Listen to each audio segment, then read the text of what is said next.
하나님이여 나를 지켜주소서, 보호하소서. 내가 주께 피하나이다. 내가 여호와께 아뢰되 주는 나의 주님이시오니 주 밖에는 나의 복이 없다 하였나이다. 땅에 있는 성도들은 존귀한 자들이니 나의 모든 즐거움이 그들에게 있도다. 다른 신에게 예물을 드리는 자는 괴로움이 더할 것이라. 나는 그들이 드리는 피의 전제를 드리지 아니하며 내 입술로 그 이름도 부르지 아니하리로다. 여호와는 나의 산업과 나의 자네 소득이시니 나의 분깃을 지키시나이다. 내가 내게 줄로 지어준 구역은 아름다운 곳에 있으며 나의 기업이 실로 아름답도다. 나를 훈계하신 여호와를 송축할지라. 밤마다 내 양심이 나를 교훈하도다. 내가 여호와를 항상 내 앞에 모시며 그가 나의 오른편에 계심으로 내가 흔들리지 아니하리로다. 이러므로 나의 마음이 기쁘고 나의 영도 즐거워하며 내 육체도 안전히 살리니. 아멘.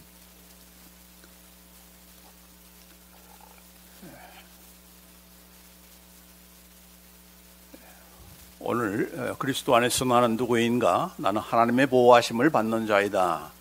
I am under God's protection. 나는 하나님의 보호하심을 받는 자이다 라는 제목으로 말씀을 나누고자 합니다. 우리가 각가지 인생을 살면서 또 이렇게 새해를 맞이했지만은 또 어떤 어려움을 그동안 당해왔고 또 당할 것인지 아무도 장담할 수 없는 그런 우리들 아니겠습니까? 어려움을 나갈 때에 성도로서 우리가 어떻게 대처하는가, 어떻게 초신하는가. 평안할 때는 다 하나님을 잘 믿는 것 같고, 하지만은 그런 환난과 시련과 고난이 닥쳐오면은 내가 나의 믿음의 그 신앙의 수준이 어떤 위치에 있다라 하는 것을 드러나게 되는 것 같습니다. 어떤 신자는 하나님을 믿는다고 하지만은 어려움이 닥치만은 그가 과연 하나님을 믿는 자인지 믿지 않는 그런 불신자들과 똑같은 방식으로 문제를 해결하기도 하고 또 믿는다고 하지만은 하나님께서 정말 이 문제를 풀어주실까 반신반의하는 해결할 수 있을까 해결하면 감사하고 또 해결할 수 없다면 내가 다른 방법을 취해야지 그런 생각을 할 때가 많습니다. 저와 여러분이 겪고 있는 어려움 못지않게 공경 가운데 있었던 우리의 믿음의 선배인 다윗. 이 다윗이 평탄한 삶을 살지가 않았죠. 그가 어려움 가운데 있을 때에 어떻게 처신했고 또 하나님께서 그런 다윗에게는 어떻게 응답하셨는가 하는 좋은 샘플이 오늘 이 말씀에 잘 나타나 있습니다. 그래서 우리 개인적으로나 가정적으로나 또 사업적으로나 또 국가적으로 우리나라와 같은 상황 가운데서도 우리가 믿는 자로서 성도로서 이 문제를 어떻게 풀어나갈 것인가에 대한 좋은 지침이 되는 그런 말씀이다라고 생각이 되고 뿐만 아니라 누구보다도 하나님의 보호하심을 받는 저와 여러분이다라는 확신을 이렇게 이 말씀을 통해서 우리가 또한 전달하고자 해서 오늘 이 말씀을 준비한 것입니다. 어려운 가운데 있을 때 우리는 어떻게 해야 하는가? What should we do when we are in the difficulties? 사도 다윗은 어떻게 이 문제를 풀었는가? 첫째로 하나님을 피난처로 삼고 그분의 보호하심을 구했다 하는 겁니다. Make God his refuge and seek his protection. 하나님을 피난처로 삼고 그의 보호하심을 기도했다. 1절 말씀에 하나님이여 나를 지켜주소서. 옛날 한글로는 나를 보호하소서 그렇게 번역했습니다. 하나님이여 나를 보호하소서. 내가 주께 피하나이다. 그렇게 말씀하고 있는데 Preserve me, O God, for I take refuge in you. 하나님이여 나를 보호하소서. 왜냐하면 내가 주님께 피하기 때문입니다. 내가 주님을 피난처로 삼기 때문입니다 라고 하는 그런 말씀을 하고 있어요. 하나님께서 다윗이 하나님의 보호를 요청하면서 하나님 나를 보호해 주세요, 나를 지켜주세요 라고 기도하면서 자기 자신은 아무것도 안 하면서 하나님께 기도하는 것이 아니고 자기 자신을 하나님께로, 하나님을 피난처로 삼고, 다시 말해서 하나님께 의존하면서 하나님께 구했다고 하는 그런 사실을 우리가 보게 되는 겁니다. 우리의 마음이 하나님께로 향하지 않으면서, 우리의 중심이 하나님께로 향하지 않으면서, 하나님을 의뢰하지 않으면서 하나님 도와주세요, 하나님 지켜주세요 그렇게 요청한, 기도한 그런 다윗이 아니었다 하는 겁니다. 근데 우리는 종종 그렇지 않고 하나님께 나의 마음을 두지 않고 전적으로 의뢰하지 않고 한번 기도해보자, 멋진가 한번 보게 한번 보자, 그렇게 반신반의하면서 기도하니까 하나님께서 들어줄 수가 없는 것이죠. 그러면서 왜 하나님께서 나를 지켜주지 않는가, 왜 나를 보호해주지 않는가 라고 하면서 오히려 하나님께 투덜거리고 원망할 때가 많습니다. 자, 그런 상태로서는 하나님께서 도와줄 수 없다는 얘기죠. 자녀들이 부모님의 말씀을 들으려고 하지도 않고 듣지도 않는데 무조건 달라고만 하면 들어주는 그런 부모가 된다면 그 자식 농사는 망치게 되는 거죠. 버릇없는 그런 자녀가 되는 거 아니겠습니까? 그렇기 때문에 그 부모님의 이 자존심 때문에 그런 것이 아니고 자녀의 유익을 위해서 네가 제대로 어떤 상태인 것을 알고 또 나를 어떤 존재로 알고 그런 상태에서 나에게 도와달라고 하느냐 하는 것을 분명히 하는, 부모님은 뭐 어려움을 당할 때 도와달라고 할 때 도와줄 수는 있지만은 그러나 하나님은 분명히 그것을 확인한 다음에 도와주시는 것을 하나님께서 행하시는 그런 큰 원리 가운데 하나입니다. 그저 도와달라고만 하면 무조건 도와주시는 그런 하나님이 아니시죠. 왜 네가 지금 어려움 가운데 있는 줄 알아? 네가 지금 당하는 어려움이 무엇 때문에 생기는 줄 알아?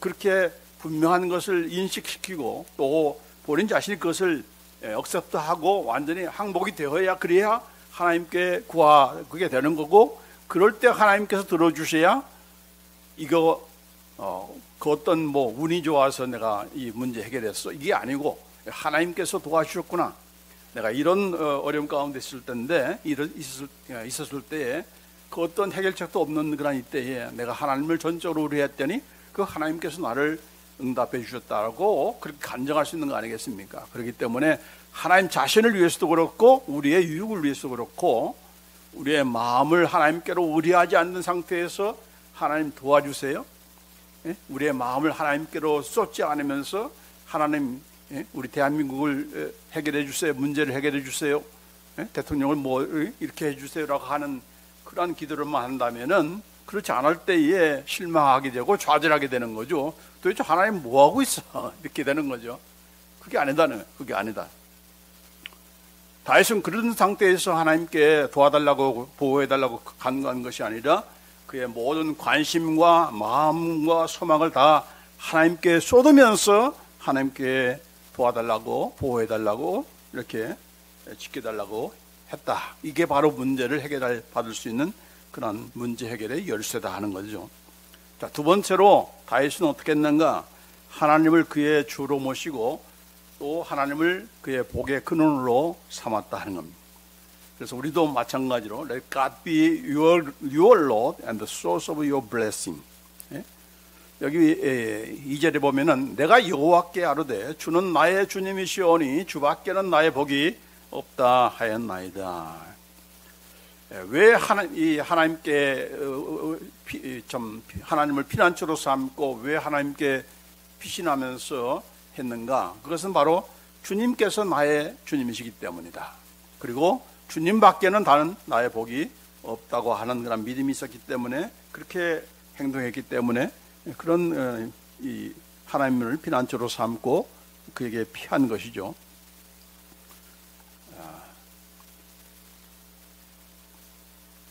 하나님을 여기 보면 나의 주로 나의 하나님을 믿었습니다. 단순히 어려우니까 지금 뭐 하나님 도와달라고 하나님 해결해 달라고 하는 것이 아니고 그의 삶의 그런 모든 행동에 있어서 이렇게 보면은 16장 8절에 보면은 내가 여호와를 항상 내 앞에 모심이여라고 했습니다. 어려울 때만 하나님 도와달라고 하는 것이 아니고 always, continually, I have set the Lord continually before me.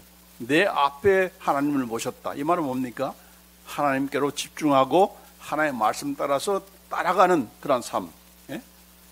마음 중심에 하나님을 항상 모시고 있고 항상 하나님을 앞세우고 하나님의 뜻을 내가 따르겠다라고 하는 그런 자세로 그렇게 살았다는 것을 우리가 볼 수가 있습니다.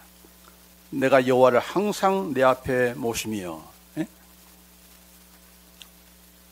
과연 저와 여러분은 하나님을 어디에 모시고 있습니까? 어디에다 하나님을 두십니까? 때때로는 교회 안에서만 하나님을 모시고 나의 주님으로 그렇게 모시고 살고 있는 것은 아닌가. 하나님, 집에서는 내가 왕입니다. 또 가게에서도 그것은 내 가게입니다. 하나님 왜 간섭하십니까? 내가 왕입니다. 내가 주인입니다. 그렇게 하면서 하나님을 협박하죠. 하나님 이래라 저라 하면 나 하나님 잊지 않겠습니다. 그렇게 또 협박하고 또 엄포를 놓는 그런 우리가 될 때가 많죠. 그래서 항상 하나님을 뒤처리나 해주는 분, 나를 그냥 경제적으로 서포트해주는 그런 스폰서로 하는 그런 우리가 되어서는 안 되는 거죠. 다윗은 그렇지 않았다는 거죠. 다윗은 항상 하나님을 그의 앞에 모시고 또 앞에 뒀다는 걸 뭡니까? 하나님의 말씀에 리스트냈다는 얘기죠. 또 하나님의 뜻을 순종하고자 하는 이런 자세가 되었다는 거죠. 왜 앞에 둡니까? 하나님께서 말씀하시면 나는 그대로 따라가겠습니다. 그런 자세가 있었기 때문에 앞에 둔 거죠. 뒤에 둔 것이 아니고, 뒤에 두어서 나 좀 서포트 해주세요 이게 아니고, 옆에 둔 것도 아니고 앞에 두었다. 앞에. 그리고 여기 뭐라고 했습니까? 항상 하나님을 나의 복의 근원은 누구다? 그 어떤 것이 아니고 바로 하나님입니다. 주님밖에는 나의 복이 없습니다. 주님밖에는 나의 복이 없습니다. 나에게 이런저런 문제가 해결되고 내가 또 그 문제가 해결돼서 어떤 풍족함에 있고라가 하지만 그것이 나의 어떤 행복을 좌지우지하는 것이 아니다는 얘기죠. 심지어 하나님께서 주시는 어떤 복도 나의 복이 아닙니다. 우리는 항상 뭘 하나님께서 주시는 어떤 복을 원하잖아요. 뭐 건강이든 뭐 사업이든 무엇이든 간에 하나님께서 주시는 어떤 것을 내가 받고자 누리고자 그걸 갈망하고 그것이 바로 받으면은 나는 복 받은 자야라고 그렇게 생각할 때가 많지만은 이 다윗은 그것이 복이 아니고 하나님이 복입니다. 하나님이 떠나면은 그 모든 가진 것도 쓸모가 없습니다. 왜냐하면 아무런 의미가 없다고 그렇게 믿었던 거죠. 그래서 여기 5절에 보면은 여호와는 나의 산업과 나의 자네 소득이시니라고 했습니다. 어떤 뭐 재물이 아니고 무슨 건강이 아니고 어떤 명예가 아니고 권세가 아니라 여호와 하나님이 나의 유업이고 나의 산업이고 또 나의 여기 인헤리턴스고 나의 포션, 이 자네 소득이라는 말은 분깃이라는 얘기죠. 그래서 바로 하나님이 그에게 모든 것이고 하나님이 가졌을 때에 나는 제대로 행복해질 수가 있고 또 하나님께서 나의 모든 것이라고 하는 그런 고백이 바로 이 다윗의 고백이었던 거죠. 그래서 하나님이야말로 나에게는 다른 것이 다 없다 할지라도 하나님만 있으면 됩니다라고 하는 그런 생각, 믿음. 또 내가 모든 것을 가졌다 할지라도 하나님이 없으면, 하나님을 떠나면은, 하나님이 떠난다는 것은 내가 하나님을 떠난다는 얘기죠. 뭐 아쉬울 게 없는데 하나님 찾아 기도할 이유도 없고, 그러니까 하나님 자꾸 멀리하게 되면 그것이 행복인 것인가? 그게 아니다. 하나님을 떠나서는 나는 아무것도 행복해질 수 없다. 나는 불행해질 수밖에 없다. 비참한 생애가 될 수밖에 없다는 그런 믿음, 이게 바로 이 다윗이 가졌던 그런 믿음이요, 또 우리가 본받아야 마땅할 그런 영적인 그런 수준인 것이죠. 이 다윗이 이와 같은 그 믿음의 수준에 이르는 것이 하루아침에 된 것이 아니었어요. 여러 가지 경험들을 통해서 어렸을 때 양을 치면서 참 이런 사나운 그런 이 맹수들이 몰려왔을 때에 그것들과 싸워서 이기는 그런 경험들, 또 벌벌 떨고 있을 때 블레셋 장군인 골리앗을 어린 나이에 사시는 하나님의 이름으로 나가서 내가 싸운다라고 하면서 나가서 이렇게 싸워서 승리했던 그런 경험, 이런 승리의 경험도 있었고, 또 그 승리 때문에 이 사울 왕의 그런 미움을 받아가지고 쫓기는 그런 삶, 도망칠 수밖에 없는 그런 삶을 살았죠. 다윗이 그런 죄악됨을 드러냈던 그런 사건이 바로 이 나암의 부하의 아내 바세바를 이렇게 가늠해서 결국 그를 차지하기 위해서 다른 사람을 시켜가지고 죽이게 만드는 그런 이런 뭡니까?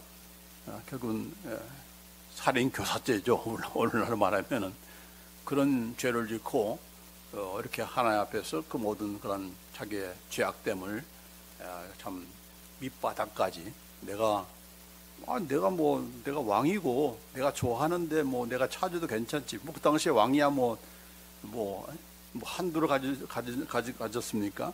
자기가 원하면은 이렇게 늘 가질 수 있었던 그런 그 위치인데, 그것이 죄인지도 모르고 했다가 결국은 내가 얼마나 심각한 이렇게 내가 날 때부터 태중에서부터 제가 죄인이다 하는 그런 죄의 심각성을 깨닫고 철저하게 항복하고 또 회개하면서 그런 가운데서 쌓은 그런 믿음의 고백이 바로 오늘 우리가 앞에서 말씀하고 있는 그런 다윗의 믿음의 경지에 이르게 된 거죠. 그렇죠? 여러분이 그동안에 얼마 동안 살아왔는지 모르지만, 얼마 동안 더 신앙생활 했는지 모르지만은 그런 여러 가지 과정 속에서 나의 믿음은 어떻게 얼마나 성장했는가, 이것을 우리가 또한 돌이켜볼 필요가 있습니다. 나는 그동안에 살아온 과정을 통해서 무엇을 깨달았는가, 내가 성공했으면 성공한 나름대로, 또 내가 실패했으면 실패하는 것을 통해서 나는 무엇을 배웠는가, 특별히 그런 차원에서 나는 하나님을 어떤 분으로 이렇게 믿고 또 의지하면서 또 나의 그 믿음에 대해서 어떻게 정리가 되어 있고, 또 그 믿음이 어느 정도까지 더 성장하고 성숙되었는가, 이게 바로 하나님께서 우리로 하여금 인생을 통해서, 인생의 그 삶의 과정을 통해서 우리로 하여금 깨닫게 하시는 그런 중요한 그런 목적 가운데 하나죠. 왜냐하면 그런 연단이 없이 하나님께서 그냥 이 땅에 태어나서 그냥 적당히 살다가 이제 죽게 내버려두는 그런 하나님이 아니기 때문에 그렇습니다. 그렇기 때문에 만약 이런 경험들이 없다면, 이런 그 레슨이 인생을 통한 이런 삶의 경험을 통해서 우리가 배우지 못했다면은 우리는 더 배울 필요가 있어요. 그렇죠? 더 많이 아픔을 당해야 되고 더 상처를 받아야 되고, 그래야 그런 과정을 통해서 이렇게 우리가 성장하게 되니까.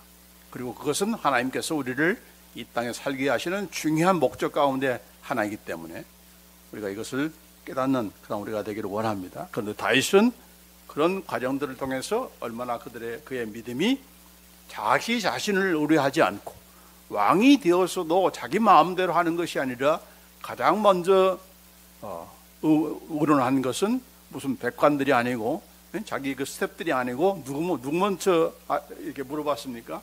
하나님께 물어본 거예요. 하나님께. 왕인데도 불구하고 그것이 하루아침에 된 것이 아니다는 얘기죠. 그래서 여러분도, 저와는 여러분도 마찬가지죠. 이것을 자꾸 우리는 배워야 되는 거예요. 아픔을 통해서, 또 성공을 통해서, 또 여러 가지 시련을 통해서, 또 건강 때문에, 또 여러 가지 사건을 통해서 자꾸 우리는 learn lesson, 배워야 되는 거예요. 배워야. 그 목적이 하나님께서 우리를 향하신 중요한 목적이기 때문에 우리는 배워야 되는 것이고, 또 배울 수 있게 되니까 얼마나 감사합니까? 예? 만약 하나님을 믿지 않는 사람은 그냥 되는 대로 살기만 내버려두죠 뭐. 그렇죠? 너 네 마음대로 해봐 하는 거죠. 그러나 하나님이 간섭하니까 내 마음대로가 아니고 또 내가 목적하는 대로가 아니라 하나님께서 원하시는 대로 자꾸 깎고 다듬고 채우고 훈련시키시는 거예요. 훈련시키시는 거예요. 누구를 만들기 위해서? 이 다윗과 같은 그런 사람들을 만들기 위해서. 자, 그런 가운데 이 다윗이 또한 우리가 배울 것은 다른 신들을 의뢰하지 않고 오직 하나님만을 믿고 의뢰하였다는 그런 사실입니다. Do not rely on other gods. Trust and depend only on God. 여기 4절에 보면은 다른 신에게 예물을 드리는 자는 괴로움이 더할 것이라. 나는 저희가 드리는 피의 존재를 드리지 아니하며 내 입술로 그 이름도 부르지 아니하리로다. 그렇게 고백을 했습니다. 한국에 가 보니까 웬 점 보는 데가 많은지, TV도 보면은 프로그램도 보면은 얼마나 많이 그런 것들이 이렇게 보여지고 있습니까? 일부러 장려하는 것처럼 이렇게 보이게 되는 것까지도 있는데, 예수 믿는 사람들이, 하나님 믿는 사람들이 그렇게 되어서는 안 되는 거죠. 이 다윗은 그러지 않았다는 거죠. 내가 어렵다고 해서 다른 이방신을 구하고 하나님을 쳐버리고 그러지 않았고, 그 이름, 입술로 이름도 부르지 않았다라고 이렇게 말씀하고 있습니다. 그래서 다윗은 정말 하나님께서 가장 그 싫어하는 것이 뭡니까? 이런 두 마음이죠. 기회주의적인 그런 태도, 두 마음을 품는 것, 하나님을 믿는다고 하면서도 다른 신을 구하는 것. 그래서 하나님께서 십계명 가운데 분명하게 말씀하기를 나 외에는 다른 신들을 네게 두지 말라. 다른 신들이 있기 때문에 지금 두지 말라는 게 아니죠. 외에는 다른 그런 신들이 없죠. 너를 위해서 새긴 우상을 만들지 말고 또 위로 하늘에 있는 것이나 아래로 땅에 있는 것이나 땅 아래 물속에 있는 것에 어떤 형상도 만들지 말라.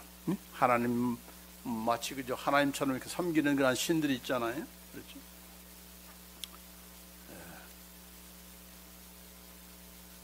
불교 신자만이 아니고 믿는 사람들도 자꾸 어떤 것을 만들어 놓고 그걸 하나님처럼 이게 있으니까 좀 내가 편안한 것 같고, 십자가 목걸이를 달면은 내가 좀 괜찮은 것 같고, 그렇게 어떤 형상을 만들어 가지고 하나님을 대신하는 그런 일이 있는데 그게 하나님이 아니죠. 그 형상을 만들지 말라고 분명히 말씀하고 있는 겁니다.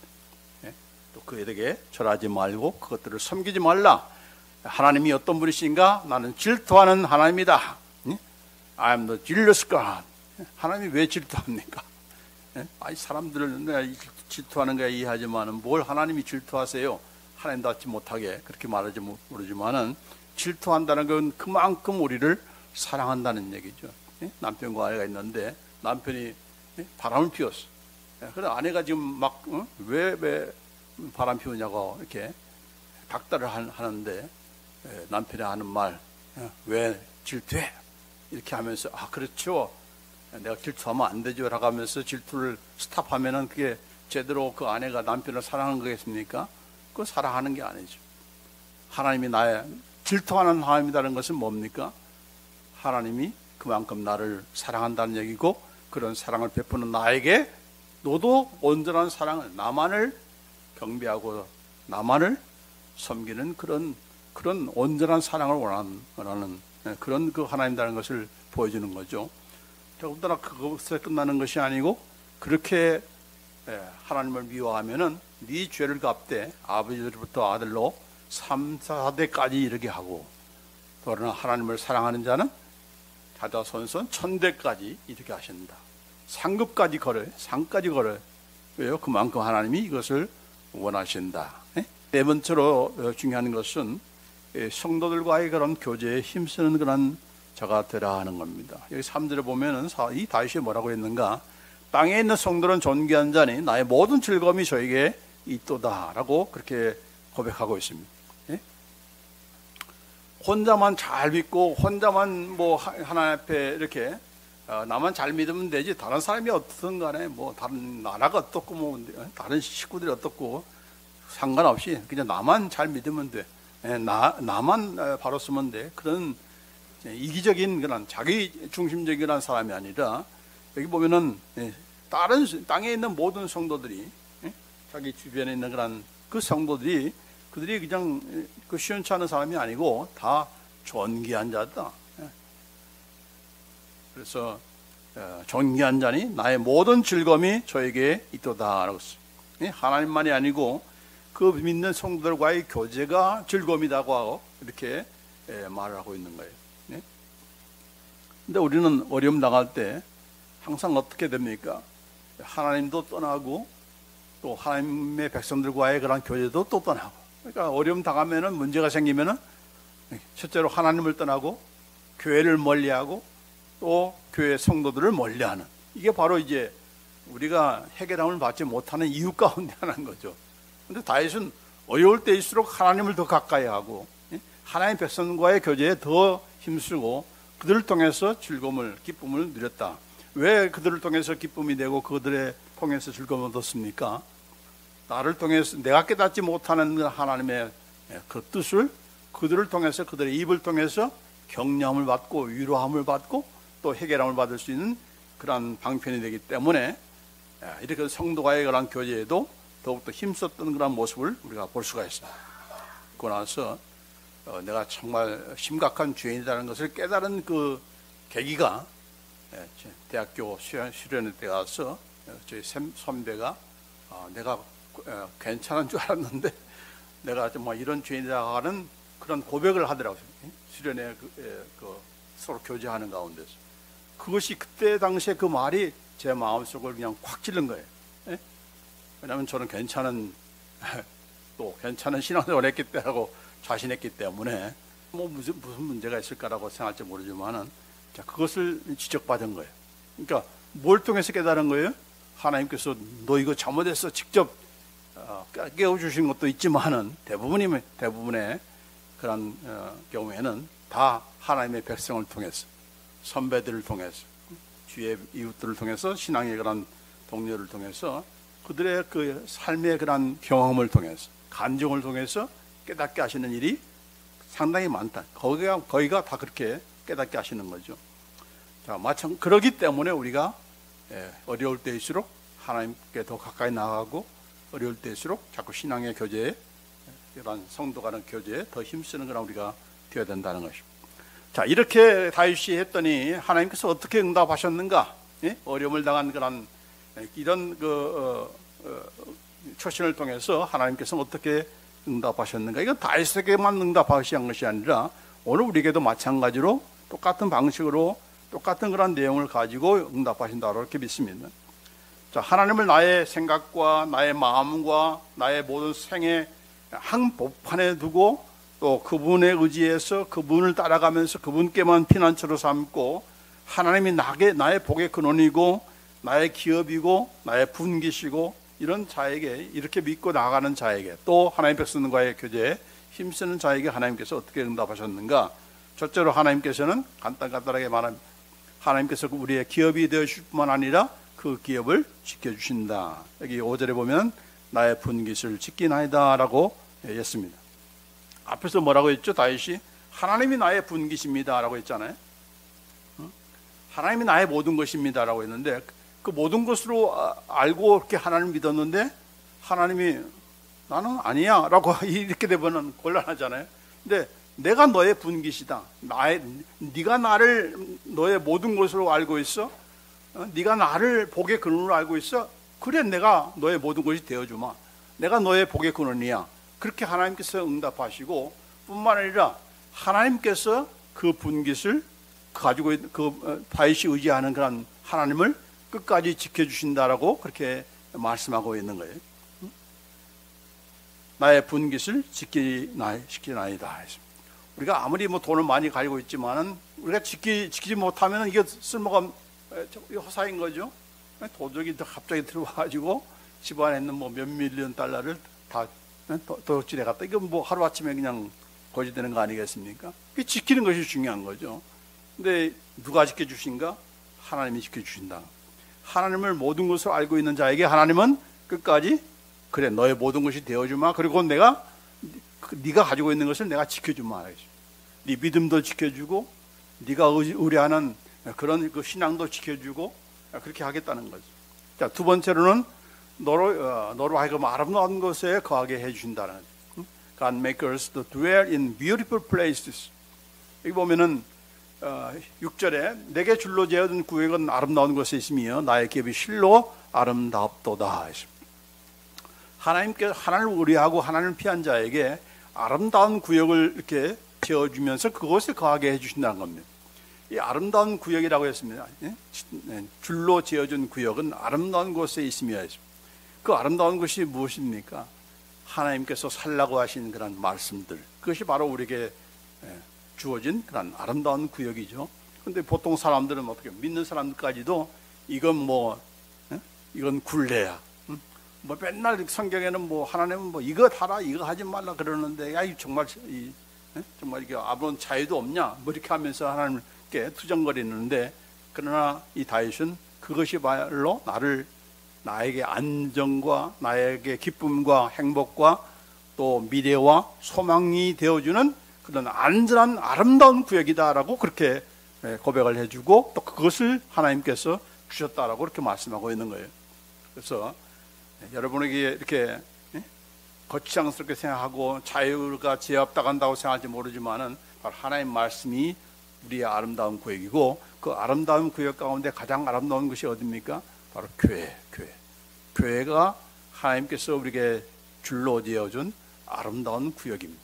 이곳에서 하나님을 알고 하나님을 배우고 하나님을 사랑하고 나만이 아니고 함께 한 하나님을 섬기고 한 하나님을 찬양하고 그 하나님과의 교제를 통해서 이것이 정말 아름다운 그런 구역이구나, 나를 아름답게 만들고 아름다운 교제 가운데 정말 밖으로 가면은 맨날 죽이고 살벌하고 사기치고 거짓말하고 그런 그런 정말 더티한 그런 곳이지만은 바로 이곳이야말로 아름다운 구역이고 아름다운 그런 하나님의 백성들이고 아름다운 교회로서 이렇게 나에게 주신 그런, 이것이 바로 정말 하나님께서 우리에게 주신 그런 또한 응답인 거죠.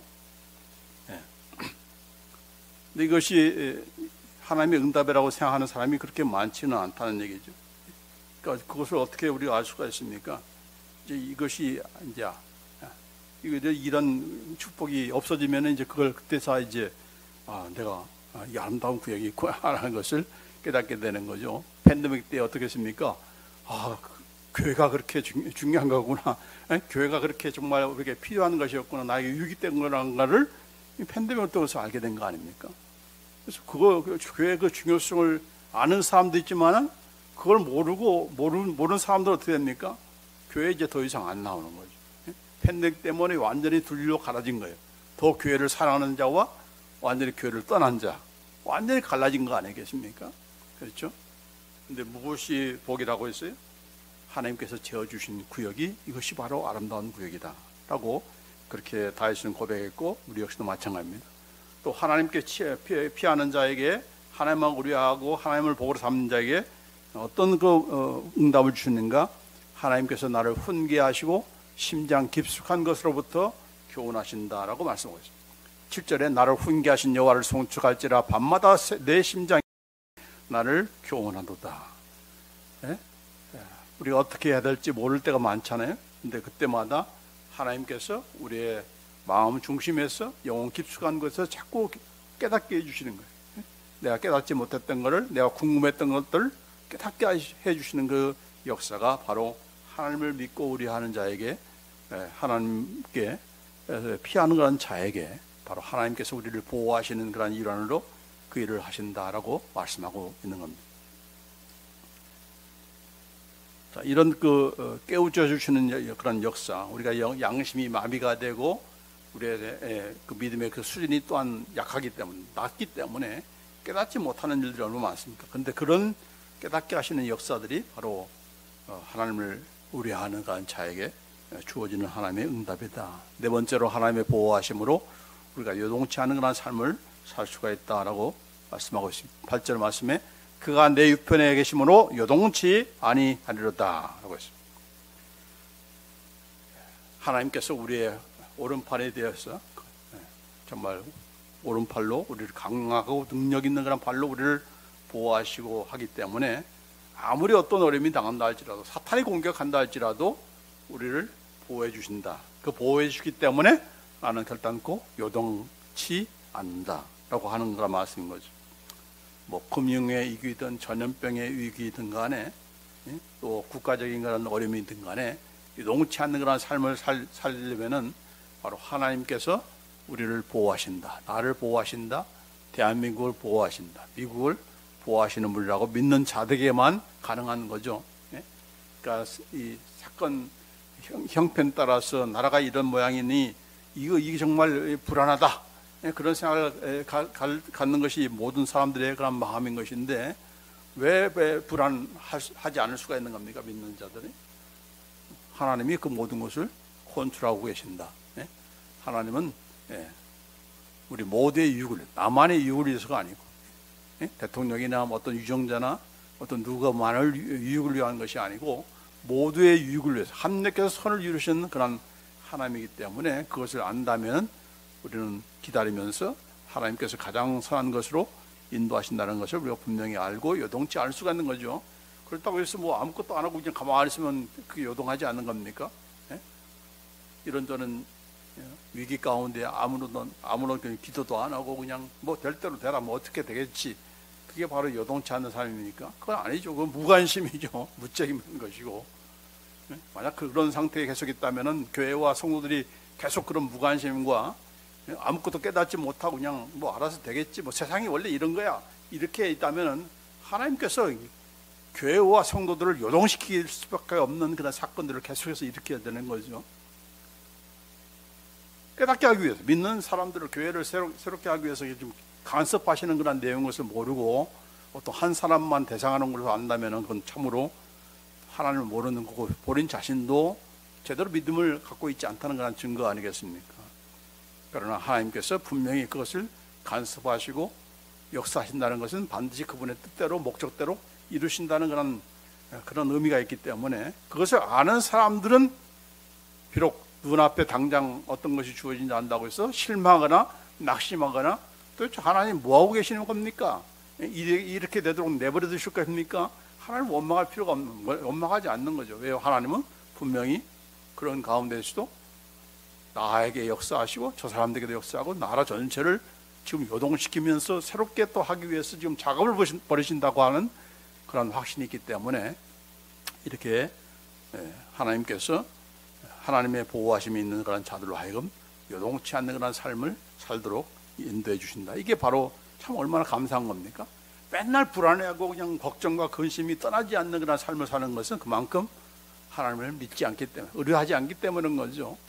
그러나 그걸 하도록 하기 위한 그런 하나님의 간섭이 항상 믿는 자들의 삶 속에서는 있기 때문에, 뭐 건강이든 뭐 사업이든 무슨 뭐 가정의 문제든 나라의 문제든 간에 하나님 때문에 요동치 않고 흔들리지 않고 하나님을 의뢰할 수 있는 그런 믿음의 수준까지 우리가 나아가야 된다. 그런 수준으로 하나님께서 인도하신다는 것을 오늘 말씀 통해서 깨닫습니다.